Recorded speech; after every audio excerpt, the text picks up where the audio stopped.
Hello friends, बहुत बहुत स्वागत है आपका एबीसी एकेडमी पर। फ्रेंड्स, 68वीं बीपीएससी और सीडीपीओ के लिए आप प्रैक्टिस सेट देख रहे हो। आज के इस क्लास में भी टॉप 30 क्वेश्चन को लिया गया है। आइए देखिए आज का पहला सवाल। भारत में निम्नलिखित में से कौन सा अधिनियम वन्य जीवों को संरक्षण प्रदान करता है? ऑप्शन नंबर ए सही जवाब हो जाएगा वन्य जीव संरक्षण अधिनियम 1972। इसके बारे में थोड़ा सा समझिए। इसमें टोटल 6 अनुसूचियां हैं। आपके एग्जाम में यह पूछा जा सकता है। तो टोटल 6 अनुसूचियां हैं जो कि अलग अलग तरह से वन्य जीव को सुरक्षा प्रदान करता है। इस अधिनियम का उद्देश्य क्या था? तो वन्य जीव का जो अवैध शिकार किया जाता था, उनके मांस और खाल को निकालकर व्यापार किया जाता था, उस पर रोक लगाने के लिए यह अधिनियम लाया गया था। 2003 ईस्वी में इस अधिनियम में संशोधन किया गया था। इस बात को भी समझ लीजिएगा अच्छे से। नेक्स्ट क्वेश्चन देखिए। निम्नलिखित ईंधनों में से कौन सा न्यूनतम पर्यावरण में प्रदूषण उत्पन्न करता है? ऑप्शन नंबर सी हो जाएगा सही जवाब। हाइड्रोजन सबसे कम पर्यावरण प्रदूषण उत्पन्न करता है। Next question. निम्नलिखित में से कौन सा भारत सरकार की जलवायु कार्य योजना क्लाइमेट एक्शन प्लान के 8 मिशन में सम्मिलित नहीं किया गया था? तो सबसे पहले ये समझ लीजिए कि 2008 में यह हुआ था और इसमें आणविक ऊर्जा को सम्मिलित नहीं किया गया था, ध्यान रखिएगा। Next question. निम्नलिखित में से किसे जैविक खाद के रूप में प्रयोग किया जाता है? एजोल को। ऑप्शन नंबर बी होगा सही जवाब। एजोल को जैविक खाद के रूप में प्रयोग किया जाता है। Next question. सिगरेट के धुएं में मुख्य प्रदूषक है कौन सा? कार्बन मोनोऑक्साइड और बेंजीन हो जाएगा। ऑप्शन नंबर सी हो जाएगा सही जवाब। थोड़ा सा समझ लीजिए इसके बारे में। कार्बन मोनोऑक्साइड को वायुमंडल का सबसे विषैला गैस माना गया है। शराब में इथाइल अल्कोहल का प्रयोग होता है। इलेक्ट्रॉनिक सिगरेट को क्या कहते हैं, यह सवाल आया था। तो देखिए, वेपिंग कहा जाता है। इलेक्ट्रॉनिक सिगरेट को वेपिंग कहा जाता है, ध्यान रखिएगा। तंबाकू में निकोटीन पाया जाता है, इसके बारे में आपको पता ही होगा।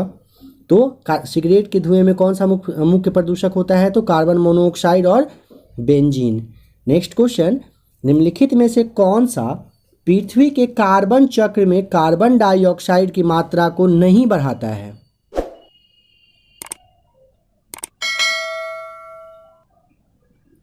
क्या हो जाएगा सही जवाब?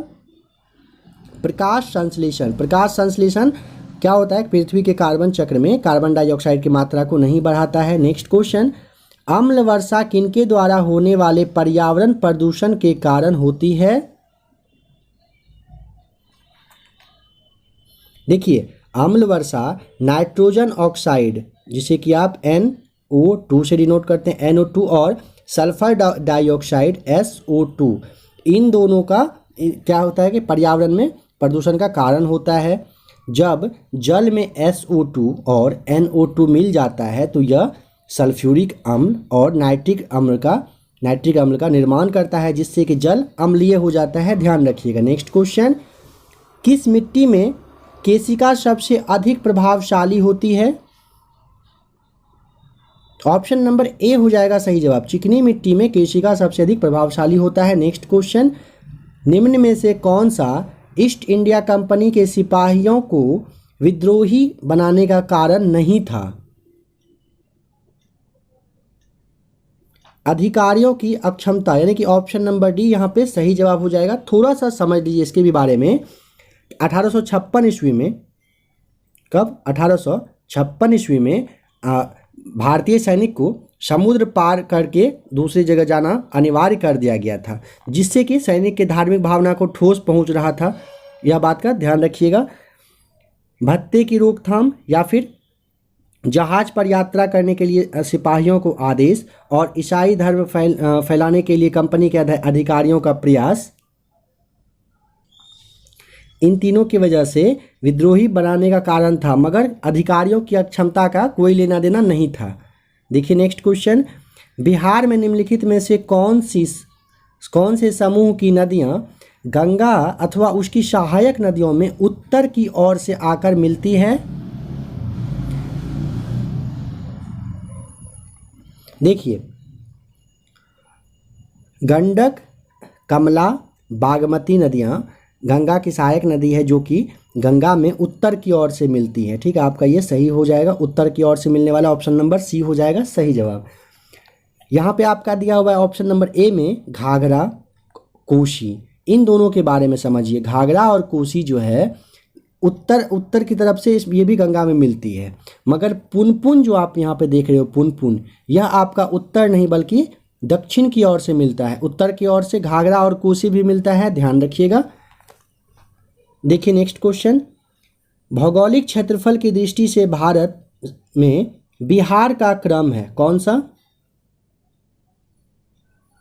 ऑप्शन नंबर सी हो जाएगा सही जवाब। 12वां नंबर पे बिहार है, 1 नंबर पे कौन सा है? राजस्थान है, और 12 नंबर पे कौन सा? बिहार है, जो कि जिसका कि क्षेत्रफल कितना है उसका, तो यहाँ पे देख लीजिए इसका हो जाएगा 94,163 वर्ग किलोमीटर है। ठीक है, बिहार का क्षेत्रफल कितना है? 94,163 वर्ग किलोमीटर। आइए देखिए नेक्स्ट क्वेश्चन, बिहार की जलवायु पर किन कारकों का प्रभाव पड़ता है?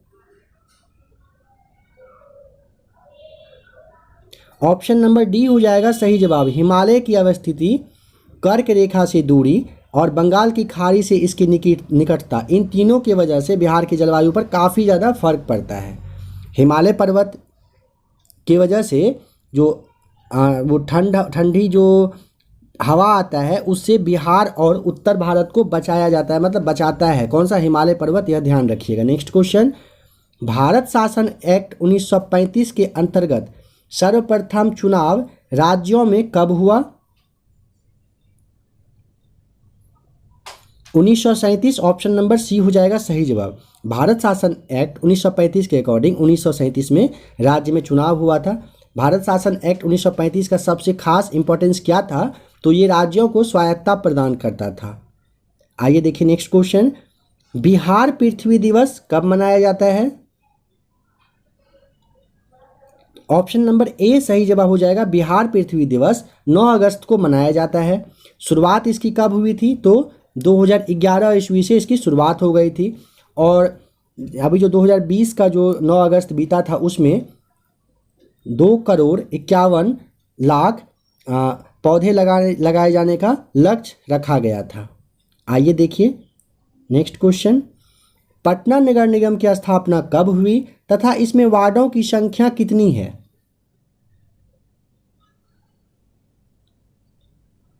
ऑप्शन नंबर सी होगा सही जवाब 1952, और वार्ड की संख्या है कितना? 75। पटना नगर निगम में कितना? 75 वार्ड है, ध्यान रखिएगा। नगर निगम का कार्यकाल 5 साल का होता है, और नगर निगम का जो सदस्य होता है वो अपने में से किसी एक को जो हेड मतलब बनाते हैं उसको क्या कहते हैं? मेयर कहा जाता है। मेयर कहिए या बहुत जगह महापौर भी कहा जाता है।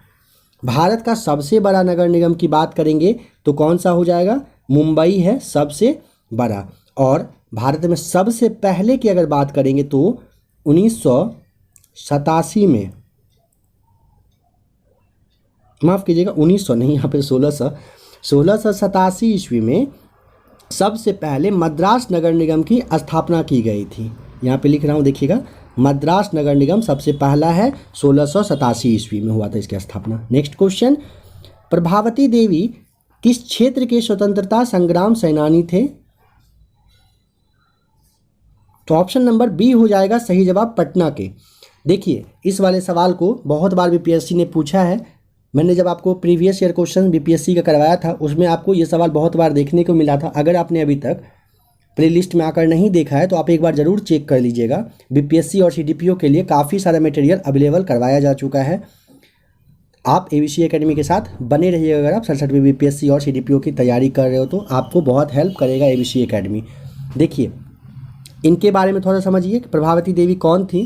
तो स्वतंत्रता संग्राम सेनानी थी और सामाजिक कार्यकर्ता प्लस जयप्रकाश नारायण जो हैं उनकी पत्नी का नाम है यह। कौन? प्रभावती देवी उनकी पत्नी थी। पटना में जयप्रभा अस्पताल नाम से उनके नाम पर एक हॉस्पिटल भी है, तो ध्यान रखिएगा। प्रभावती देवी बहुत फेमस नाम है, स्वतंत्रता संग्राम सेनानी थी और जयप्रकाश नारायण की पत्नी भी थी। आइए देखिए नेक्स्ट क्वेश्चन, जम्मू कश्मीर का नए डोमिसाइल नियम के आधार पर निम्न में से किस शर्त को पूरा करने पर वहाँ का निवासी होने का पात्र होगा? कोई भी इंसान किसके अकॉर्डिंग होगा? तो आपको यहाँ पे आप अपना जवाब यहाँ पे रोक कर अच्छे से समझ लीजिए।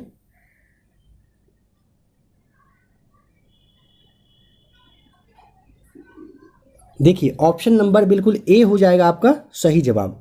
न्यूनतम 15 वर्ष जम्मू कश्मीर में निवास कर चुका हो। थोड़ा सा समझ लीजिए, अगस्त 2019 में जम्मू कश्मीर को जो पहले से अनुच्छेद 370 वो प्राप्त था, विशेष सुविधा मिला था, उसको राष्ट्रपति के आदेश के बाद समाप्त कर दिया गया, हटा दिया गया। अभी भारत का कोई भी नागरिक अस्थायी रूप से वहाँ पर निवास कर सकता है। अब एक बात समझिएगा, यहाँ पे डोमिसाइल नीति नियम जो आप देख रहे हो, एक है डोमिसाइल नीति जिसके तहत सेक्शन 3A को जोड़ा गया है। इसके तहत राज्य के निवासी होने का परिभाषा, मतलब किसके क्या उसका परिभाषा होना चाहिए, वो उसमें दिया गया है, ध्यान रखिएगा। नेक्स्ट क्वेश्चन, भारतीय नौसेना ने ऑपरेशन वनीला कहाँ चलाया? ऑप्शन नंबर ए होगा सही जवाब, मेडागास्कर में चलाया था। क्यों चलाया था समझिए। 29 जनवरी 2020 को मेडागास्कर में एक मतलब आपदा आया था, ठीक है। उस वक्त सहायता करने के लिए अपना नौसेना, भारत का जो नौसेना जहाज है INS ऐरावत, उन्होंने भाग लिया था। वहाँ पर मेडागास्कर में एक चक्रवात आया था जिसका कि नाम रखा गया था डायने। इसी की वजह से ऑपरेशन वनीला चलाया गया था। कहाँ पर? मेडागास्कर में। देखिए नेक्स्ट क्वेश्चन, भारत का पहला किन्नर प्राथमिक केंद्रीय विश्वविद्यालय कहाँ बनाया जा रहा है? बनाया जा नहीं रहा है, बनाया जा चुका है, शायद आप चेक एक बार कर लीजिएगा ज़रूर। तो Uttar Pradesh, option number C हो जाएगा सही जवाब। थोड़ा सा इसके भी बारे में जानिए। कुशीनगर में बनाया गया है। इस विश्वविद्यालय में कक्षा 1 से लेकर PhD की डिग्री प्राप्त होगी, ठीक है, ध्यान रखिएगा। कहाँ से, किस क्लास से? क्लास 1 से लेकर PhD तक की डिग्री कोई भी ले सकता है। अब किसने निर्माण करवाया? तो इस विश्वविद्यालय का निर्माण अखिल भारतीय किन्नर शिक्षा सेवा ट्रस्ट के द्वारा करवाया गया। देखिए नेक्स्ट क्वेश्चन, टेस्ट क्रिकेट का सबसे युवा कप्तान बनने का गौरव किसे प्राप्त हुआ? ऑप्शन नंबर बी हो जाएगा राशिद खान को। राशिद खान को टेस्ट क्रिकेट का सबसे युवा कप्तान बनने का मौका मिला। अब कितने साल के वे थे जिस दिन उनको कप्तान बनाया गया? तो 20 साल और 350 दिन के वे थे जबकि वो कप्तान बन गए। इससे पहले की बात करेंगे तो 20 साल 358 दिन के थे। यहाँ के जिम्बाब्वे के खिलाड़ी थे जिनका नाम तानतेडा था, तानतेडा ताइबू। उनको ये मतलब रिकॉर्ड प्राप्त हुआ था, 20 साल 358 दिन के थे। मगर राशिद खान को 20 साल 350 दिन के वे थे, उनको टेस्ट क्रिकेट का सबसे युवा कप्तान बनने का मौका मिला। नेक्स्ट क्वेश्चन, भारत की पहली ट्रांसजेंडर ऑपरेटर CSC में काम करती है, वह कौन है? Zoya Khan, option number C हो जाएगा सही जवाब। देखिए नेक्स्ट क्वेश्चन, टिड्डियों के प्रकोप को देखते हुए कृषि एवं कल्याण मंत्रालय ने किस देश के साथ अनुबंध पर हस्ताक्षर मई 2020 में किया? तो ऑप्शन नंबर यहाँ पे आपका क्या हो जाएगा? बी हो जाएगा सही जवाब। यूनाइटेड किंगडम, यूके के साथ ऐसा किया है, ध्यान रखिएगा। नेक्स्ट क्वेश्चन, हम्बनटोटा बंदरगाह चर्चा में रहता है, पता ही होगा आपको। सवाल है कि क्यों रहता है, बताइए। आप चाहें तो वीडियो को रोक लीजिएगा, अपना जवाब सोच लीजिए। तो ऑप्शन नंबर ए हो जाएगा सही जवाब। चीन द्वारा भारत को घेरने के लिए स्प्रिंग ऑफ पर्ल नीति के तहत हम्बनटोटा बंदरगाह को विकसित करने के लिए किया गया करार है। कहाँ पर? तो श्रीलंका में हुआ है।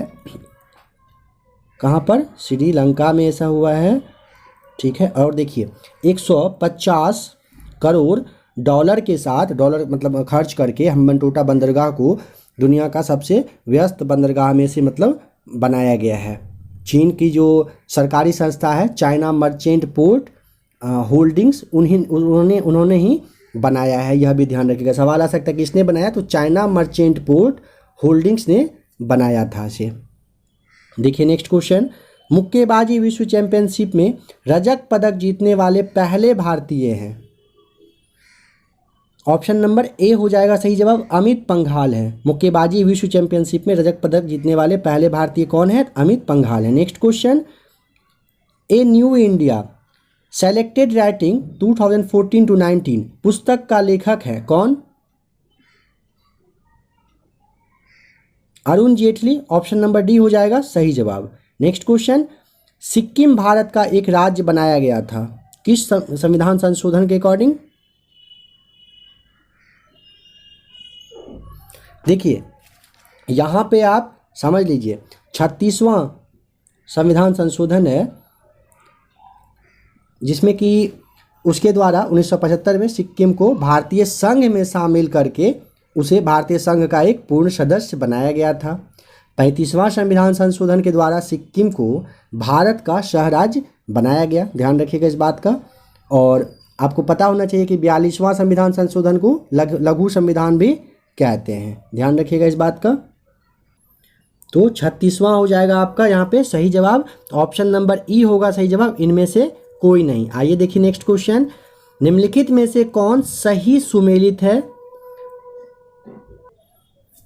अनुच्छेद 17 अस्पृश्यता का अंत बिल्कुल सही है, यहाँ पे मतलब छुआछूत का अंत अनुच्छेद 17 में दिया गया है। अनुच्छेद 21 में जीवन का अधिकार, यह भी सही है। अनुच्छेद 18 में संसद का गठन दिया हुआ है, तो यह आपका गलत है। अनुच्छेद 18 में उपाधियों का अंत है, अनुच्छेद 18 में उपाधियों का अंत है, ठीक है। और अनुच्छेद 352 में आपात की घोषणा, यह भी बिल्कुल सही है। अब एक सवाल यहाँ पे आ सकता है कि जो आपका यहाँ पे दिया हुआ है कि संसद का जो गठन हुआ,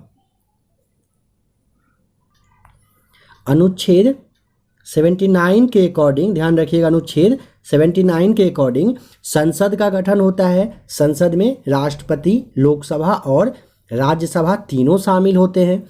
अगर लोकसभा का बात करेंगे समझिएगा, तो लोकसभा का गठन अनुच्छेद 81 के तहत होता है, लोकसभा का 81 के। राज्यसभा का गठन अनुच्छेद 80 के आधार पर होगा, ध्यान रखिएगा इस बात का। और अगर आप जानना चाहें, देखिए अनुच्छेद 15 में क्या था, तो जाति, धर्म, भाषा के आधार पर भेदभाव नहीं होगा, इस चीज़ को अनुच्छेद 15 में दिया गया है। तो ऑप्शन नंबर यहाँ पे क्या हो जाएगा, एक से अधिक जवाब आपका सही है, ऑप्शन नंबर ई हो जाएगा सही जवाब। नेक्स्ट क्वेश्चन, पूर्व मध्यकालीन इन वंशों को उनके संस्थापकों के साथ सुमेलित कीजिए।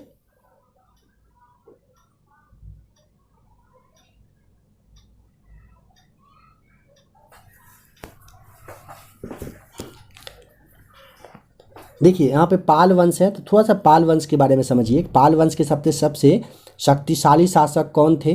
तो धर्मपाल आपको जरूर याद होना चाहिए, धर्मपाल सबसे शक्तिशाली शासक थे। फिर आपका यहाँ पे सेन, तो सेन वंश के अंतिम शासक लक्ष्मण या लक्षण सेन कहते हैं कि वे थे। अब देखिए पाल वंश के बारे में समझिए कि 750 ईस्वी में, कब? 750 ईस्वी में गोपाल ने पाल वंश की स्थापना की थी। किसने किया था पाल वंश की स्थापना? गोपाल ने किया था। सेन वंश की स्थापना 12वीं शताब्दी में, कब? 12वीं शताब्दी में सेन वंश की स्थापना सामंत सेन ने किया था। नाम से भी आप यहाँ पे देख पा रहे होगे, सामंत सेन ने किया था। गहरवाल वंश की अगर आप बात करेंगे तो चंद्रदेव ने, गहरवाल का चंद्रदेव ने कब किया था? तो 1090 ईस्वी में राजवंश की स्थापना की थी। और 575 ईस्वी में, कब? 575 ईस्वी में पल्लव वंश की स्थापना किसने किया था? सिंह विष्णु ने किया था। यहाँ पे लिख रहा हूँ, देख लीजिएगा, 575 ईस्वी में पल्लव वंश की स्थापना सिंह विष्णु ने किया था। ऑप्शन नंबर ए आपका यहाँ पे सही मैच किया हुआ। ए का नंबर 4, बी का 1, सी का हो जाएगा 3 और डी का हो जाएगा आपका 2 सही जवाब। आइए देखिए नेक्स्ट क्वेश्चन, आप चाहें तो इसका स्क्रीनशॉट ले लीजिएगा। नेक्स्ट क्वेश्चन, भारत में हुनों का आक्रमण किस गुप्त सम्राट के समय हुआ?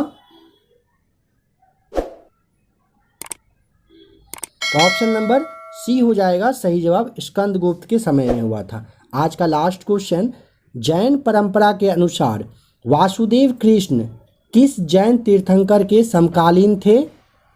सवाल बहुत ज़्यादा वीवीआई है ये वाला, आपको पता है जैन धर्म बौद्ध धर्म से सवाल आना ही आना है, तो इसको भी थोड़ा सा आप समझिए।